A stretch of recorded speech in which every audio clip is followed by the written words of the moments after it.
మోహన్ లాల్ గారు అబ్బాయి మెప్పించాడా?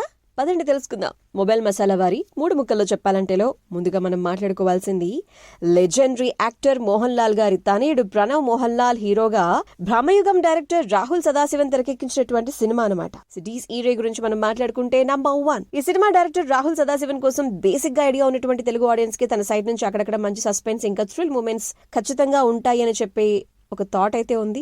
అది అందించే ప్రయత్నం కూడా ఆయన చేస్తారని చెప్పాలి. అండ్ సీన్ కి తాను డిజైన్ చేసుకున్నటువంటి స్క్రీన్ ప్లే అక్కడక్కడ మెయింటైన్ చేస్తూ టెంపో సినిమాలో బాగానే కంటిన్యూ చేశారు. నెంబర్ 2, చాలా వరకు horror moments and general audience కి థ్రిల్ అయితే గనక కలిగించవచ్చు. అంతేకాకుండా సెకండ్ హాఫ్ లో కొన్ని నిమిషాల పాటు కథనం ఇంట్రెస్టింగ్ గా ఉంటుంది. స్పెషల్లీ లాస్ట్ 20-25 మినిట్స్ క్లైమాక్స్ లో అయితే గనక హారర్ లీడ్ ఇంప్రెస్ చేసిందని చెప్పాలి. నెంబర్ 3, ఈజీరే కొంతమేర అక్కడక్కడ ఓకే అనిపించినా సెకండ్ హాఫ్ ఇంకా క్లైమాక్స్ పోర్షన్స్ లో ఈ సినిమా డీసెంట్ అనిపిస్తుంది. అలాగే కొన్ని థ్రిల్ మూమెంట్స్ కూడా పర్వాలేదు అనిపిస్తుంది. ఇది కంప్లీట్ స్థాయిలో మెప్పించేసేటువంటి హారర్ థ్రిల్లర్ అయితే కాదు.